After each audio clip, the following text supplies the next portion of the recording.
A few weeks ago, Javed Ahmad Sahib appeared on the podcast The Pakistan Experience. I've been sitting with his arguments for a while now because many things that he said in his conversations were, things that you find yourself agreeing with, but you also realize that these are the things that will make some people deeply uncomfortable. Some people, or most people, were very quick to term his thinking as defeatist. I felt that that's the usual reaction that his very valid arguments get. His scholarly perspectives in many circles is looked at as, or the response that he gets is very, very emotional. And I feel that some of the things that he says, people react and somehow react without completely understanding, or they completely miss the point. To me, of course, I don't think he was saying that Muslim world should accept injustice and does not have the right to react, or Palestinians do not have the right to resist or to react to what's happening to them, or Iran or other countries do not have genuine grievances. After the First World War and the Second World War, the Muslim world as a civilizational bloc was defeated. Three major Muslim empires, the Mughals, Safavids, the Ottomans, were defeated. So Muslims became what he called maftu, or defeated people. And as the world history tells us, it's the winner who decides what happens to the ones who are defeated. Now, as it happens, a modicum of nation states were created or carved out of the Muslim world. One can argue with how deeply flawed that process was, how unfair it was, but this became our reality, in which nation states were created, boundaries were recreated, some structure was given to Muslim countries, and some umbrella of international law was actually provided. We can continue to have genuine heartburn with that process, but that's the reality that's in front of everyone.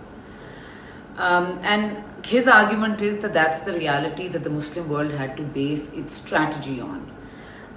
Muslim world had to decide at that point whether to use that relative calm, peace to rebuild, regroup, build its strategic intellectual relevance, and then sort of deal with the world as a bloc, have the economic strength to then appear as a power that the world can reckon with. A more pragmatic strategy that the Muslim world could have adopted. And he points out, and that's also something that is historically available to us, that instead some of the countries at least chose to take the path of confrontation. They decided that they will have public enemies from day one. They declared those public enemies. They decided that it's some kind of a cosmic struggle between right and wrong, and they're going to be on the right side of that cosmic struggle. And I think this is where he identifies the key problem with the Muslim world post this scenario. The behavior that the Muslim states have, or Muslim majority states have adopted, the divergence that we've seen in the Muslim world or Muslim majority countries in terms of when political leadership is there, it tends to be pragmatic.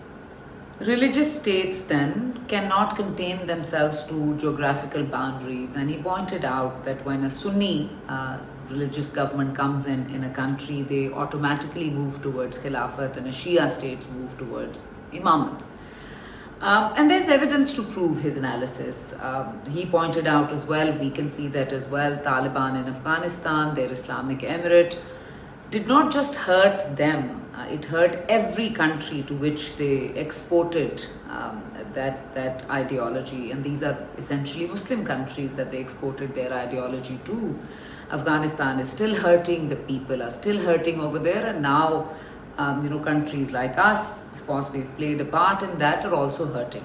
Iran is, of course, another example in which that ideological project was never about just Iran itself.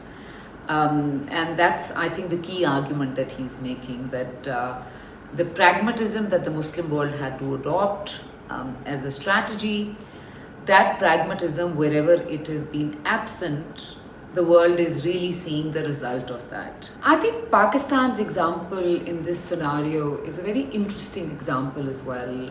Pakistan decided through its governance ups and downs to remain a very pragmatic country. We never declared a state level enemy, even though the neighborhood that we exist in has been a very difficult neighborhood. Under enormous pressure from multiple directions, we ensured that we have a deterrent, we have a military. And today, Pakistan, as a result of that, is functioning as a middle power in terms of strategic and diplomatic positioning. A middle power which has regional weight, which has diplomatic relevance, and which has a seat at the prominent tables that really matter around the world. Indonesia is another example, a Muslim majority country. What enemies has Indonesia declared? We haven't seen any. Despite its very Muslim identity, it has chosen the path of state building and regional economic engagement over ideological confrontation. Gulf states, if you see, are another example. Islam as a religion is major part of their existence. It's embedded in their laws, it's in their governance, in their daily life. Saudi Arabia, of course, is the custodian of the two holy mosques. Yet if you see, Gulf states have been very pragmatic in their outlook. In fact, their direction of travel, at least in recent years, has been the prosperity of their people over ideological export. That's why you see that these countries carry a visible weight globally. They have relationships across major global blocs, and with their economic power, they have real room to maneuver around the world. If you follow the analysis that Ghamidi Sahib has given and you look at Iran again, I think their intention from the very first day, their direction was very clear. The religious leadership, when it took over, it made a choice of declaring a permanent war on US and Israel. That arguably, that declaration like that, forecloses other options for you, then every decision becomes sort of a war decision for you. They created a proxy network that the world has seen. It's in Syria, in Lebanon, in Palestine, in Yemen, what Ghamidi Sahib called the crescent of resistance, Hilal resistance ka. That Islamic Republic leadership, they genuinely believed that they had an obligation to spread the revolution around the region, around the world. The fact that it has been catastrophic for Iranian people and for Iran is something that the world can see. We've, at least in the current conflict and even before, in the past few years, we've seen that their proxy network is now a shadow of what it was before. Its leadership and its scientists have been attacked. Its nuclear program is more exposed today than ever. If Iran chose a different path post 1979, one can imagine that its place in the world could have been very different. Its global weight could have been very different. Its prosperity could have been very different. And it could have created and had the deterrent that it so desperately wants today. Can Iran change today? With a broken economy, with dilapidated country, if you also take away the narrative of resistance now, what choice does the regime have over there? What choice does the government have? So it's very tragic that the same ideology or the positioning that they took, which hollowed out the country, now becomes the only thing that's holding the country together. I think, the notion of resistance has romanticism, very compelling romanticism attached to that. You self-sacrifice, you stand for a higher cause. That's a very noble thing. It's not a uniquely Muslim idea. Every civilization has a version of that romanticism, to be attached to resistance. But the argument with that is that there's a price that you pay for that romanticism, and that price is seldom paid by those who preach it.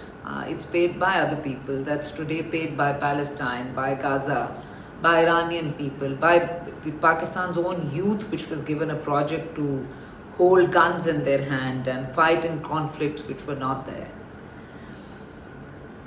This argument that Ghamidi Sahib is giving about this is not new. He's talked about it. He's been saying this for decades. He said this about jihad without state sanction is chaos. It's not jihad.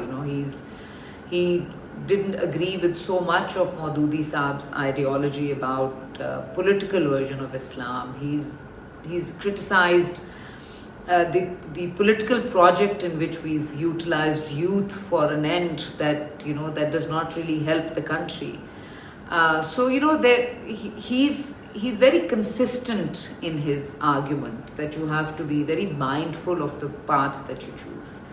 The alternative, pragmatic, realistic route available to the Muslim world is to rebuild, to develop intellectual, civilizational capacity within the nation-state boundaries, and then achieve real weight in the world, and then act from that position of strength.